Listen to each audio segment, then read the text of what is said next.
আসসালামু আলাইকুম। আজ আমরা সেমান্টিক্স অফ প্রিপোজিশন অর্থাৎ প্রিপোজিশনের অর্থ এবং ব্যবহার নিয়ে তৃতীয় পর্ব শুরু করছি। গত ক্লাসে আমরা অ্যাবাভ পর্যন্ত পড়েছিলাম। আজ কোডিংটা থেকে শুরু করব। নাম্বার 1 মিনিংয়ে বলা আছে কোনো ব্যক্তি, বই অথবা যে কোনো ইনফরমেশন উল্লেখ করতে গিয়ে আমরা কোডিংটা ব্যবহার করতে পারি, যেটাকে আমরা বাংলায় অনুসারে বলে থাকি। যেমন, according to Cook, the amount of pesticides used by farmers could be reduced 1,000 times. এর অর্থ, বিজ্ঞানী কুকের মতে কীটনাশকের ব্যবহার যা কৃষকরা করে থাকেন তা 1000 গুণ কমানো যেতে পারে। এখানে যেমন কোডিংটার পর মানুষের নাম বসেছে, কিন্তু কোডিংটার পর কোনো বস্তুবাচক শব্দ বসতে পারে, কোনো বইয়ের নাম বসতে পারে। যেমন, according to a recent American study, there has been no increase in the incidence of severe mental illness over the last 100 years. এর অর্থ, সাম্প্রতিককালে আমেরিকায় পরিচালিত একটি গবেষণা মতে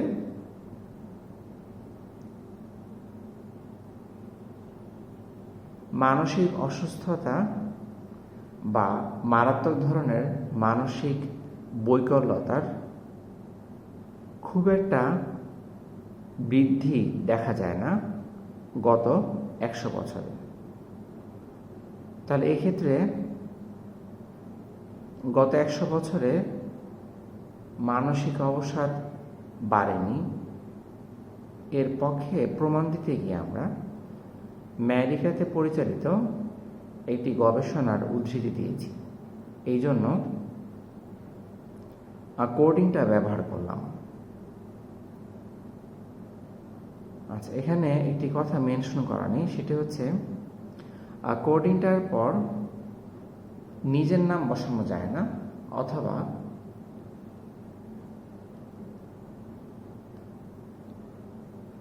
বাংলায় যেটাকে আমরা বলি আমার মতে, ইংলিশে এটাকে কোডিংটা মি বলা যায় না।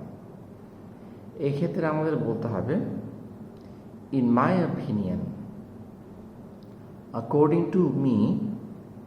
এটি ইংরেজি ভাষায় বললে ভুল হবে।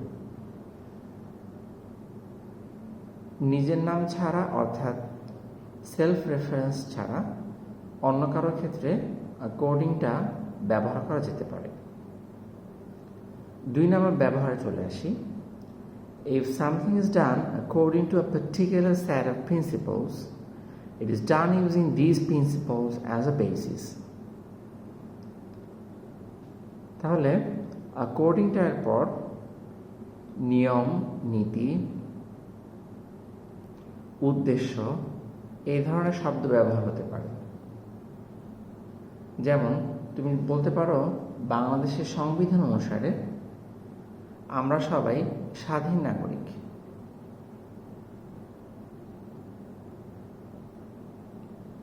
তাহলে এক্ষেত্রে কোডিংটা শব্দটি আমাদের কনস্টিটিউশন এর আগে বসবে। একইভাবে, computers are created by humans according to sets of rules. এর অর্থ দাঁড়ায়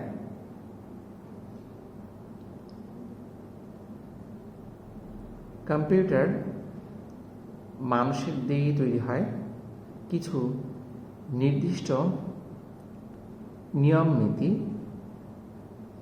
এর উপর ভিত্তি করে।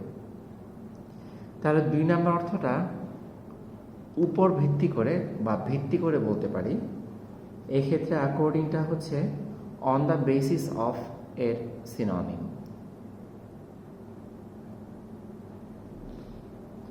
একইভাবে you should care for your car and have it serviced according to the manufacturer's instructions.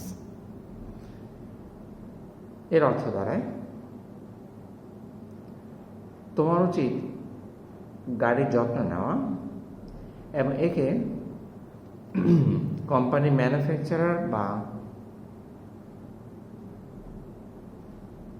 প্রস্তুতকারক যারা রয়েছেন তাদের যে ইনস্ট্রাকশন নীতিমালা রয়েছে সেই নীতিমালা অনুসারে সেই নীতিমালার উপর ভিত্তি করে এই গাড়িকে সার্ভিস করানো দরকার। তাহলে এক্ষেত্রেও ভিত্তি করে বা অনুসারে এমন একটি কাছাকাছি মিনিং আমরা পাচ্ছি।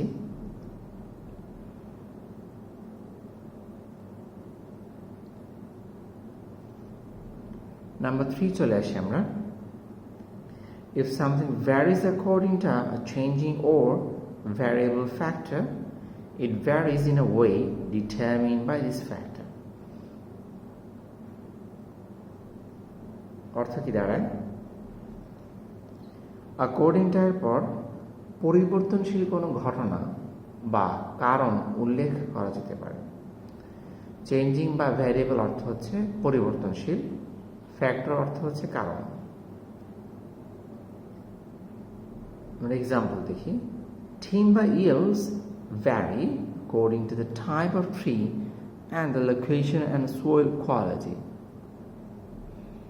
এর অর্থ দাঁড়ায় কোনো গাছ থেকে কাঠের উৎপাদন নির্ভর করে গাছের ধরন, ভৌগোলিক অবস্থান এবং মাটির গুণাগুণের উপর।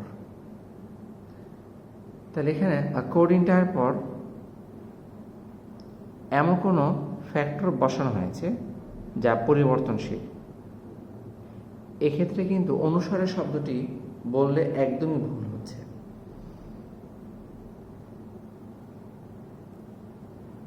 এক্ষেত্রে আমরা বাংলায় বলছি অ্যাকর্ডিং টু এর সিনোনিম হতে পারে নির্ভর করা।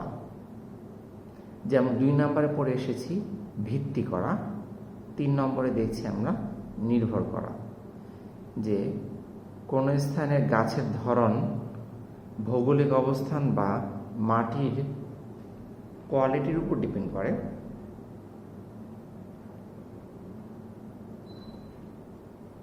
বা নির্ভর করে সেখানে কাঠের ধরন বা কাঠের উৎপাদন কেমন হবে। ঠিক আছে, এরপর আমরা চলে আসি 4 নম্বর মিনিংয়ে।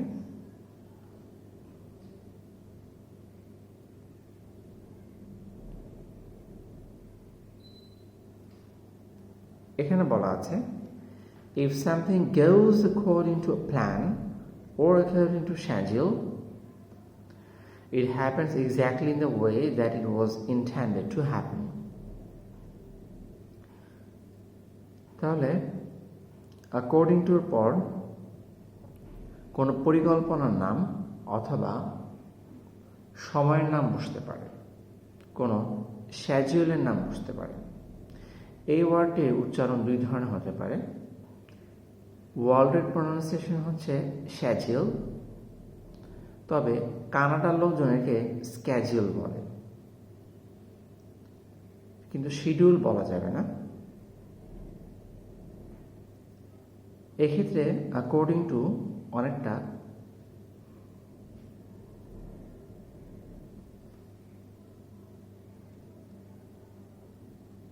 আমাদের বাংলা ভাষায় মত শব্দের সমার্থক।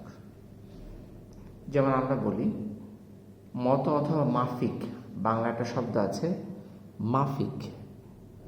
যেমন আমরা বলি সবকিছু পরিকল্পনা মাফিক হচ্ছে, ইংলিশে বলবা according to the plan, অথবা সময় মতো কাজ করা according to the schedule। তাহলে মোট কথা পরিকল্পনা বা সময়ের আগে অ্যাকর্ডিংটা বসতে পারে।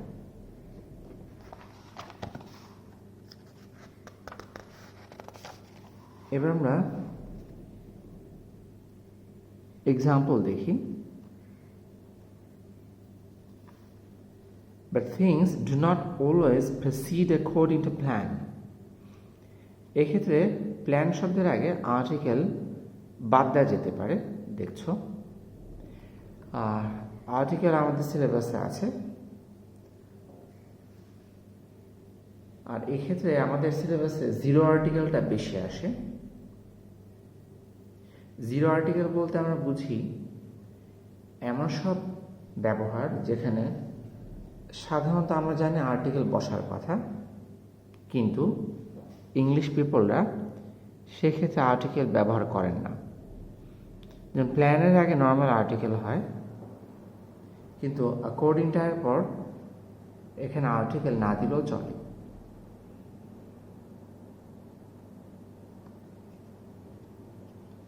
এর বাংলা অর্থ হচ্ছে কিন্তু সবকিছু পরিকল্পনা মাফিক সবসময় আগায় না। প্রসিড মানে এগিয়ে যাওয়া।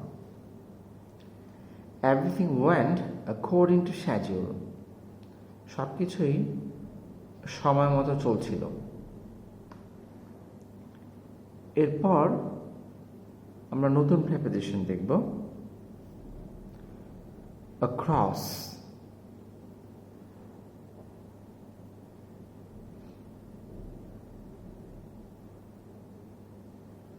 প্রথম মিনিংটা তোমরা পড়ে ফেলো।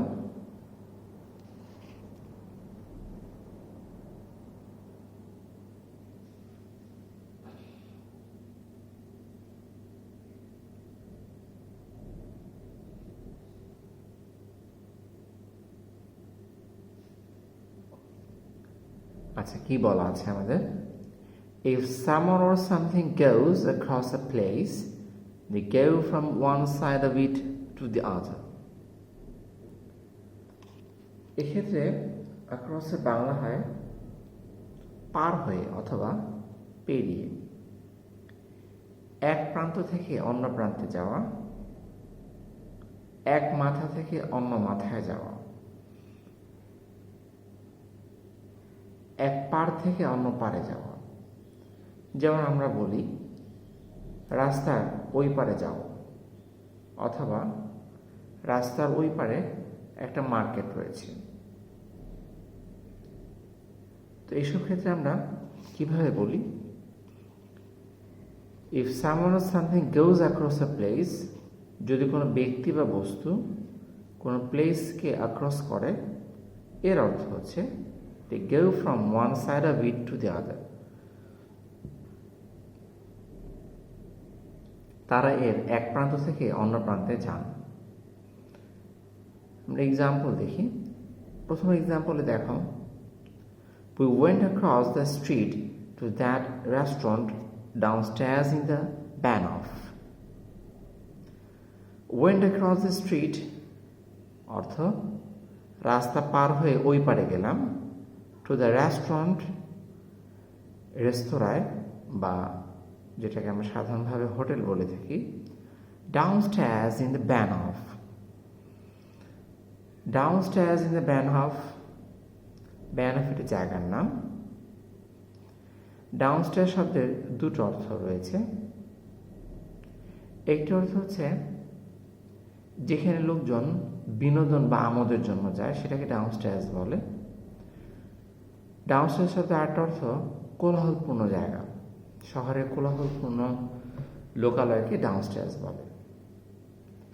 একে বাংলায় আমরা বলতে পারি ব্যানহফের লোকালয়ের রেস্তোরাঁয় আমরা গেলাম রাস্তা পেরিয়ে।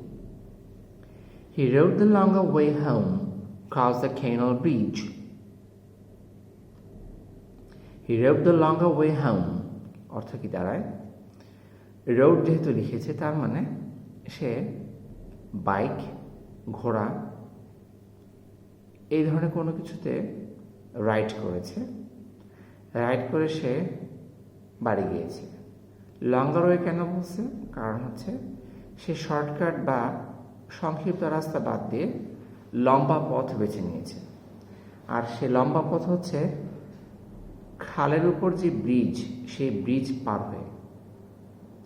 পুরোটার অর্থ দাঁড়ায় সে খালের উপর বা বিলের উপর ব্রিজ পার হয়ে লম্বা রাস্তা ধরে বাইক অথবা ঘোড়া দিয়ে বাড়ি চলে গেল। এক্ষেত্রে দেখো ডট ডট দেওয়া আছে আগে এবং পরে। এর কারণ হচ্ছে আমরা যদি পুরো ঘটনা বা কনটেক্সট বা গল্পটা জানতাম তাহলে বুঝতে পারতাম, যেমন যে সে কি ঘোড়ায় করে গিয়েছিল নাকি বাইকে, আবার বাইক হলে সেটা বাইসাইকেল নাকি মোটর সাইকেল। তো সেজন্য এখানে সবগুলো এক্সাম্পল হচ্ছে কোনো একটা গল্প সিচুয়েশন থেকে নেওয়া। দ্যাটস একটা রিয়েল টাইম ইংলিশ, মানে কোনো এক্সাম্পল এখানে বানানো ইংলিশ নয়। আমরা যেমন অনেক সময় ফিকশনাল ইংলিশ টাইপ, যেমন আমরা ক্লাস এক্সাম্পল দিই, this is Rahim, this is Karim, এই টাইপের এক্সাম্পল নয়। তো এই এক্সাম্পলগুলো খেয়াল করার চেষ্টা করবে যাতে নেটিভ স্পিকারদের মতো ন্যাচারাল ওয়েতে ইংলিশ বলা যায় বা ব্যবহার করা যায়। তারপর হি ড্রু আ ফিঙ্গার এক্সপ্রেসিভলি across his throat। কি অর্থ দাঁড়ায়? সে তার গলা বরাবর, আক্রোশ শব্দের একটা অর্থ হচ্ছে গলা বরাবর, বরাবর।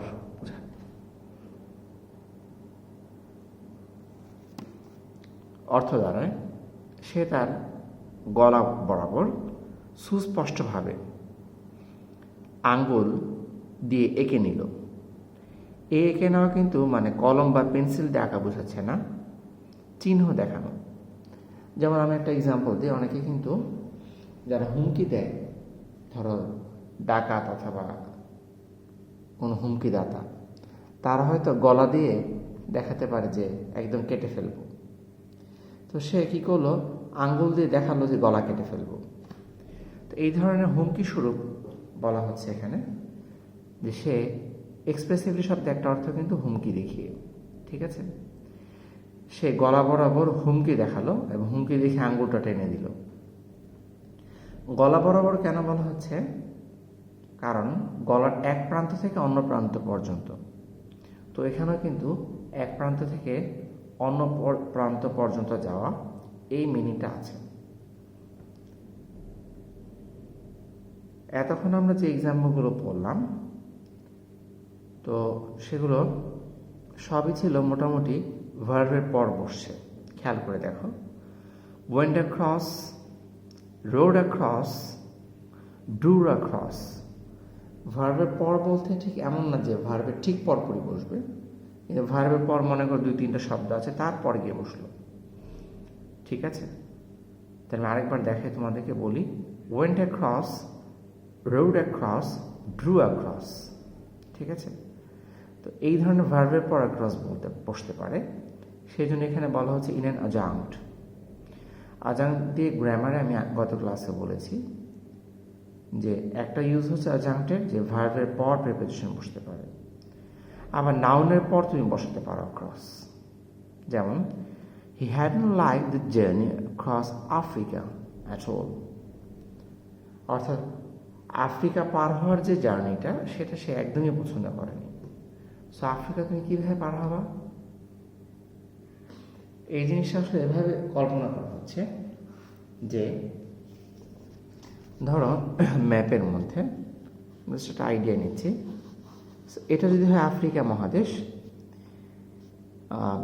আমরা কল্পনা করছি আফ্রিকা মহাদেশটা আমরা এভাবে পার হচ্ছি, ঠিক আছে। অর্থাৎ যার কথাই এক্সাম্পল বলা আছে তিনি আফ্রিকা পুরোটা ঘুরে দেখেননি, তিনি আফ্রিকা জাস্ট ক্রস করে গেছেন। এটা হতে পারে প্লেন দিয়ে, হতে পারে আফ্রিকা মহাদেশে ঢোকার পর খুব একটা না দেখে বর্ডার থেকে বর্ডার এসে ক্রস করে গিয়েছে। এইসব ক্ষেত্রে দেশের নামের আগে কিন্তু অ্যাক্রস হয়, তখন ইন হয় না। সো নর্মালি ছোটোবেলায় তোমাদের বাচ্চাদের এই চৌধুরী হোসেন বা লেকচার, নবদূত বিভিন্ন বইতে দেখা যায় যে দেশের নামের আগে ইন হয়। এটি আসলে ফিক্সড নয়, ঠিক আছে। অর্থ বুঝে আমাকে দেশের নামের আগে অ্যাক্রসও হতে পারে, কিন্তু কোনো লোক যদি এই দেশে থাকেন তাহলে যেমন ইন হয়, তখন আমরা যেমন বলতে পারি ইন আফ্রিকা, এটা বলতে পারি। কিন্তু সে যখন দেশটাকে পার হয়ে যাচ্ছে তখন আমরা বলছি ক্রস আফ্রিকা।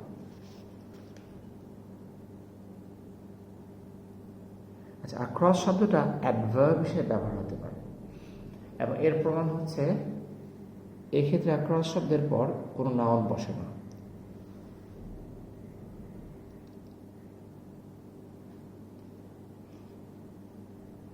আমরা এক্সাম্পল দেখি। Alice walked across to Dolish's desk. এখানে দেখো ক্রসের পর টু আছে, কোনো নাউন আসছে না। এই বাক্যটি কিন্তু এইভাবে বলা যায়, খেয়াল করো।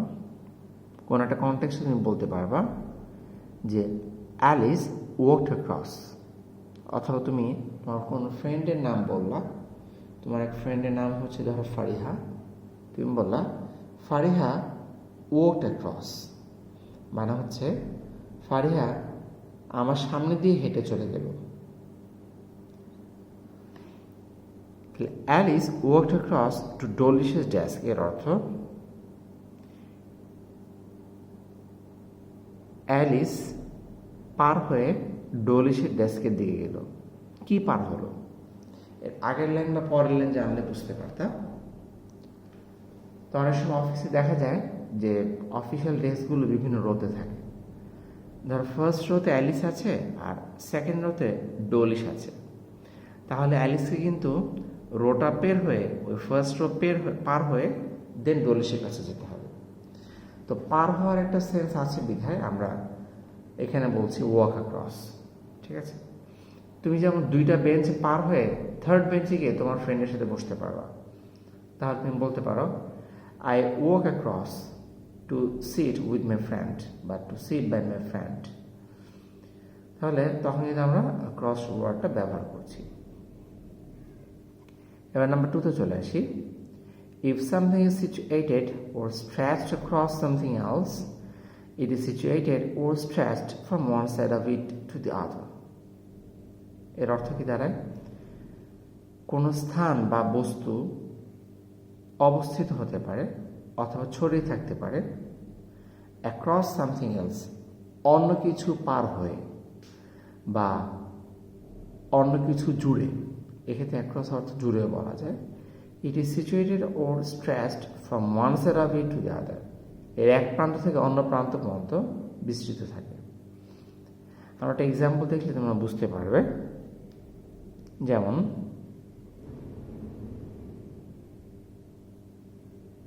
printed across the poster in large broad letters was the word wanted. Printed across the poster in large কি অর্থ দাঁড়ায়? broad letters was the word wanted। বলা হলো পোস্টারের এক মাথা থেকে আরেক মাথা পর্যন্ত বড় বড় করে প্রিন্ট করা হয়েছে এবং বড় হাতের অক্ষরে লেখা আছে ওয়ান্টেড। অর্থাৎ আমরা বাংলা যেটাকে বলি যে পুলিশ যখন কাউকে হন্য হয়ে খোঁজেন তখন আমরা বাংলায় বলি ধরিয়ে দিন। তোমরা দেখবা পোস্টারে লেখা থাকে ধরিয়ে দিন, একে ধরিয়ে দিন। ওই একে ধরিয়ে দিন এটাকে ইংলিশে আমরা বলি ওয়ান্টেড। তাহলে এখানে কেন ক্রস ব্যবহার করা হচ্ছে? পোস্টারের এক প্রান্ত থেকে আরেক প্রান্ত পর্যন্ত, ঠিক আছে? যেমন এই বইটা যেহেতু প্রেপোজিশনের উপর, তুমি তাই বলতে পারো you can find different prepositional usage across this book। এর অর্থ দ্বারা যে পুরো বইয়ের এই মাথা থেকে ওই মাথা পর্যন্ত সব জায়গায় তুমি প্রিপোজিশন সংক্রান্ত ব্যবহার বিধি পাবে। আচ্ছা, আফটার নাউন, তারপর আমরা নাউনের পরও বসাতে পারি। এক্সাম্পল দেখি। The main bridge across the river, এর আগে আর অংশ আছে কারণ তো বাক্য হয়নি, ভার্ব নেই। তুমি বললা I live down the main bridge across the river. তাহলে অর্থ দাঁড়ায় যে মূল যে ব্রিজ তার নিচেই আমার বাসা, অ্যাক্রস দ্য রিভার নদী পার হলে। তাহলে এখানে অ্যাক্রস দ্য রিভার, অ্যাক্রসের অর্থ পেরিয়ে বা পার হলে। একইভাবে across the river, across the sea, across the bridge, ঠিক আছে, across the foot over bridge, across the highway. Across the highway মানে হাইওয়ে পার হয়ে, এভাবে ব্যবহার করতে পারি। এখানে আরেকটা এক্সাম্পল আমরা পড়িনি, পড়লে ভালো হয়। Banner stretch across the street, মানে পুরো রাস্তা জুড়ে ব্যানার দিয়ে দিয়েছেন। যেমন ওই যে তোমরা দেখবা ভোটের সময় আমাদের বাংলাদেশে পুরো রাস্তা জুড়ে পোস্টার দেয় বা পুরো রাস্তা জুড়ে ব্যানার দিয়ে দেয়। তো সেটাকে তুমি বলতে পারো যে খুব বিরক্তিকর হইতে, যা banner stretched across the street. আচ্ছা, এরপর they found Evelyn Corbin sprawled across her bed। অর্থ কি দাঁড়ায়? স্প্রোল অ্যাক্রস মানে, স্প্রোল মানে তোমার হাত পা ছড়িয়ে ঘুমিয়ে থাকা বা শুয়ে থাকা। অনেক সময় আমাদের পার্সোনাল বেডে আমরা এই কাজটা করি, যে সারাদিন অনেক টায়ার্ড থাকলে একদম গেট লক করে হাত পা ছড়িয়ে শুয়ে থাকে, সেটাকে বলে স্প্রোল অ্যাক্রস। এর অর্থ কি দাঁড়ায়? তারা ইভলিন কোরবিনকে তার বিছানায় দেখলো হাত পা ছড়িয়ে শুয়ে আছে। হতে পারে মেবি অজ্ঞান অবস্থায়, আমাদের জানা নেই। তাহলে ছড়িয়ে থাকা অর্থ কিন্তু ক্রস হচ্ছে, পুরো বিছানা ছড়িয়ে আছে। 3. Something that is across something such as a street, river or area is on the other side of it। এই ব্যবহারটা আমরা আগেও দেখেছি, বাট পার্থক্যটা হচ্ছে অ্যাক্রস শব্দটা স্ট্রিট, রিভার বা এরিয়ার সাথে হতে পারে। যেমন my car is just across the street। তো এখানে একটা দেখার বিষয়, এতক্ষণ আমরা ভার্বের পর কিন্তু অ্যাক্রস বসাচ্ছিলাম, খেয়াল করো। ওয়াক অ্যাক্রস, স্প্রল অ্যাক্রস, তারপর যেমন হচ্ছে আমরা দেখলাম এখানে মেবি নেই run across, draw across, ride across. এখন আমরা 3 নম্বরে দেখব বি ভার্বের পর অ্যাক্রস। আসলে এটাই মেইন, যে জন্য এই মিনিংটাকে আলাদা করা হয়েছে। ইজ অ্যাক্রস সামথিং, খেয়াল করে দেখো, বি ভার্বের পর তুমি অ্যাক্রস বসাতে পারো। আর এতক্ষণ কিন্তু তুমি দেখছো যে নর্মাল মেইন ভার্বের পর অ্যাক্রস হচ্ছে, ঠিক আছে। এটা হচ্ছে মেইনলি 2 নাম্বার থেকে 3 নাম্বারের ডিফারেন্স, ঠিক আছে। যেমন my car is just across the street, এর অর্থ হয় ওই তো রাস্তার ওই পারে আমি গাড়ি পার্ক করেছি বা গাড়ি রেখেছি। It's over near Beddingham cross the railway, অর্থাৎ এই তো রেলওয়ে পার হলেই ব্যাডিংহ্যামের কাছে তুমি পাবে।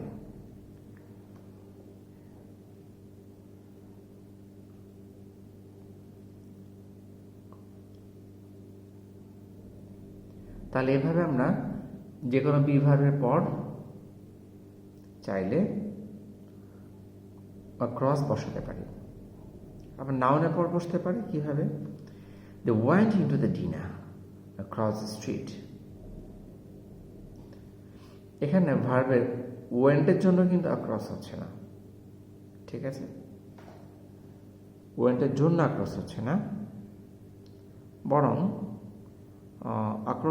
অ্যাক্রস শব্দটা স্ট্রিটের পরেই হচ্ছে, মানে স্ট্রিটের আগেই হচ্ছে, কিন্তু অন্য একটা নাউনের পরে হচ্ছে। ডিনার নাউনের পর অ্যাক্রস বসছে, আবার স্ট্রিটের আগে অ্যাক্রস বসেছে, ঠিক আছে। ডিনারের পরে বসেছে, স্ট্রিটের আগে বসেছে। তোমরা জানো যে নাউনের পরে প্রিপোজিশন বসে অথবা নাউনের আগে প্রিপোজিশন বসে। তবে সেকেন্ড কেসটা হচ্ছে অথবা না বলে আমরা বলবো অবশ্যই যে প্রিপোজিশন সবসময় নাউন বা প্রোনাউনের আগে বসে। তো এখানে প্রোনাউনও বসতে পারত।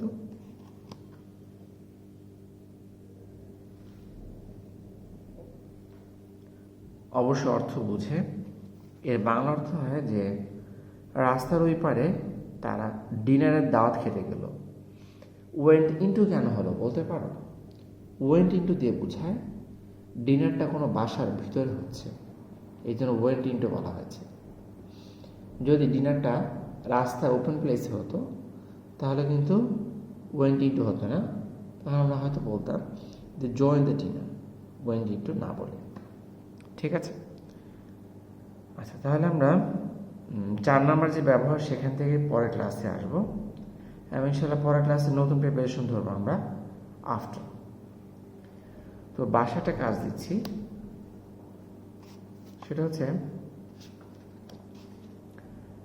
অনলাইনে একটা ডিকশনারি অ্যাড্রেস আমি আগেও দিয়েছি, যাদের কাছে নেই তারা নোট করে নাও।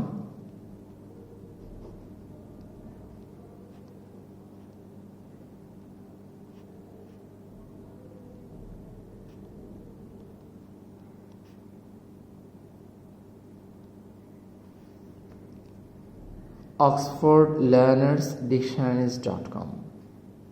তুমি শুধু এইটুকু অক্সফোর্ড লার্নার্স ডিকশনারিজ লিখলেই গুগলে চলে আসবে। তারপর এই অক্সফোর্ড ডিকশনারি গিয়ে ক্রস শব্দের এন্ট্রিতে যতগুলো এক্সাম্পল আছে সবগুলো পড়ে ফেলবে, যাতে নেক্সট টাইম আমরা ক্রস দিয়ে এক্সামে কোনো ফিল ইন দ্য গ্যাপস আসুক বা আমাদের এভরিডে লাইফে ইংরেজি শেখার জন্যই হোক, ক্রস শব্দটা যেন ভালোভাবে ব্যবহার করতে পারি। ঠিক আছে, তাহলে আজ এই পর্যন্তই। ভালো থাকো সবাই, আসসালামু আলাইকুম।